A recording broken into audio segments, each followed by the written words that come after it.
Bonjour, paix, bonsoir, bande konanga lisolo Congo, bo s'abonner, bo liker, tokoloba bo solo et kosi kolabiso. Pona nini toloba bo solo te.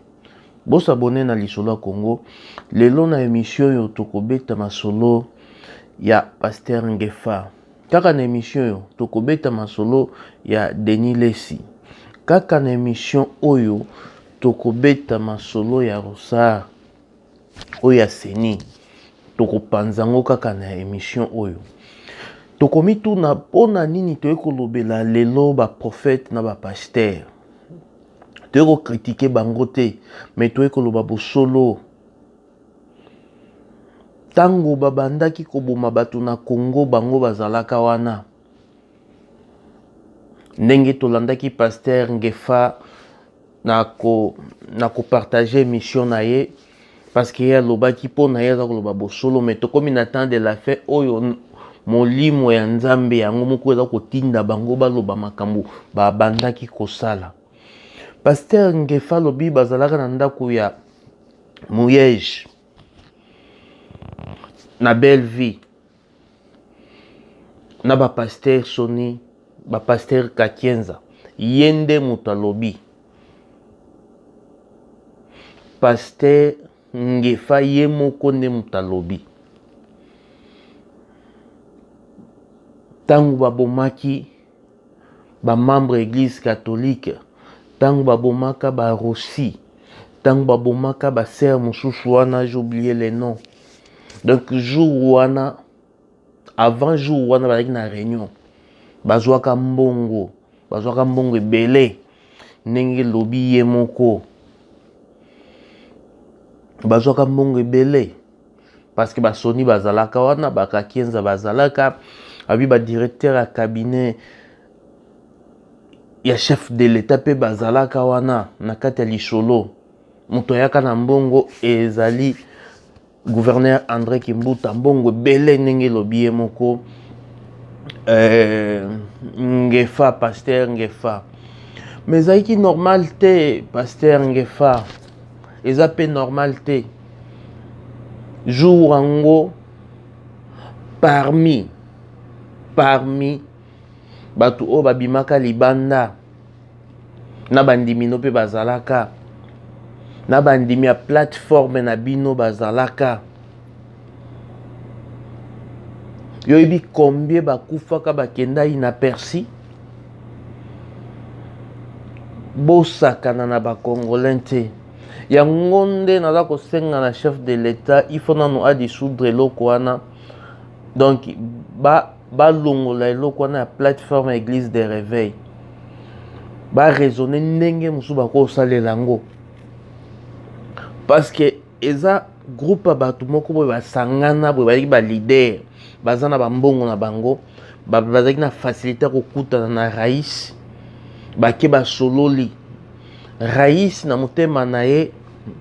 abibo eza pe problème te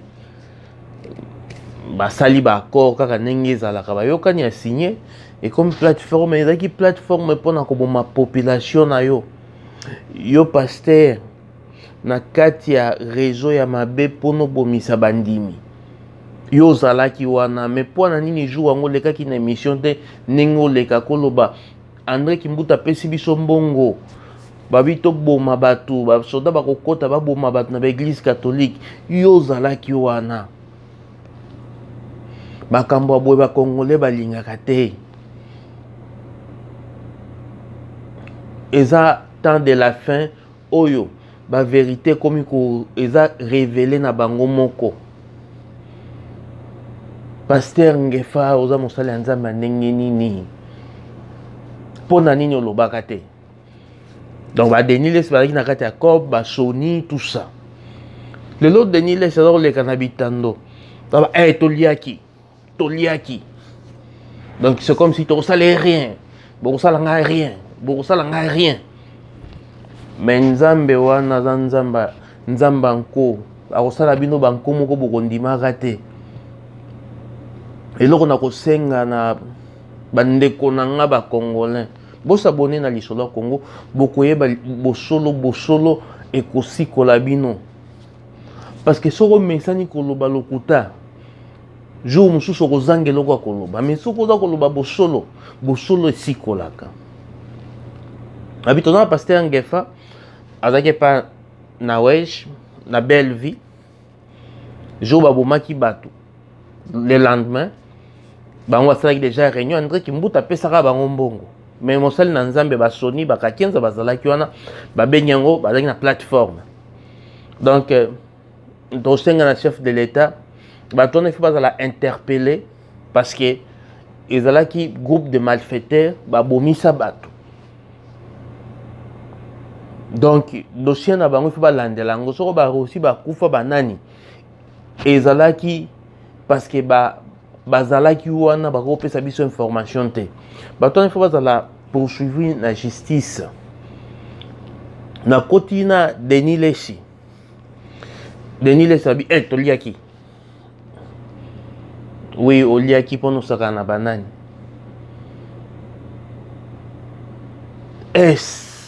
visibilité ekokute yo nini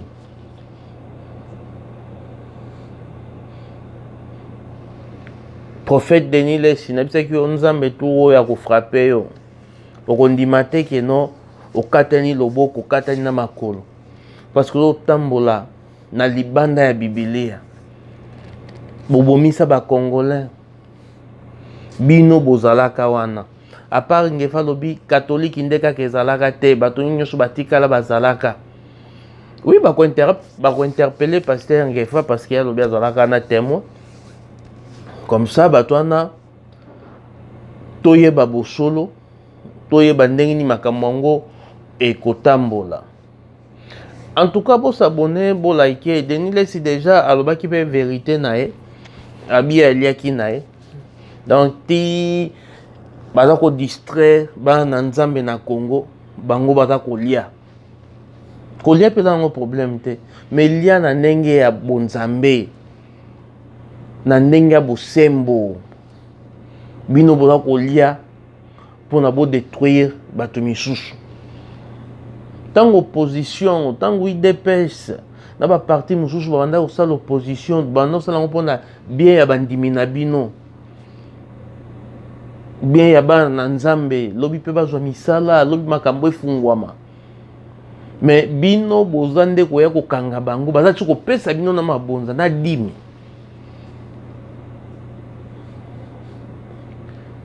Ah, oyo nkonini, bozwi mabonza, bozwi na dimi. Mais na souka boki koyebisa chef de l'état en tout cas yo zalaka kao donc apesa bango batikalaka ba pauvre bino bo se retrouver nzamba ko frapper bino tokoti na likambo ya Seni Rosa so bazo boya Rosa mais bato bazo kolinga Rosa razala wana eza bato ya église des réveils plateforme na bango est représentée par Basonic Foot et tout consort. C'est pas normal. Bato luka Congo qui est de l'avant. Mais kaka boyoki bandimi ya Congo, boyoki bato balingo zongi sa Congo sima. Ezaka ka plateforme na bino ya Basoni et tout consort. Ya on est na kosenga na chef de l'état a dissoudre lokwana. A abolir rango. Plateforme il y a église de réveil ba mec un peu qu'on revoit ils allaient là comment boé après 5 ans ba ben si l'église est belé ba sali élection et puis et ba na sali mabongo parce que plateforme est comme copa bato ba miche Sony Lesi tout ça ba bi ata cope kufi ba obenga na cope mo na okende présidence na kolia baza ba corrompu. De l'or ça bat baboye mais église de réveil robi to doit soutenir rien mais ba maîtriser makambo ya sénité batwana na boy ko loba mabe batwana to considérer bango ndenge nini est-ce que réellement ba priaka est-ce que réellement ba banga kanzambe parce que ko banga nzambe zai bandele ya mayele biso to sala na ba seigneur na ndenge bokolanda na ba vidéo na biso D'accord, permettre te ça na soutenir ye parce que si on a soutenir ye na bomi Congo à lobby Congo ya lelo oyo ya Félix Antoine Tshisekedi eza kosenga bato oyo baza honnête eza kosenga bato babangaka Nzambe mais tokozwa bango wapi bana na Nzambe tobondela kaka parce que mokili moto nyonso alukaka intérêt na ye ya biso kofukama mais tolanda lisusu bapaster wana te neti bangefa badeni lesi banani te Nzambe a révélé biso tobondela Nzambe a révélé biso tokende wapi enfin que ntango akotya loboko na ye elakisama na miso ya bakongolais na mokili mobimba.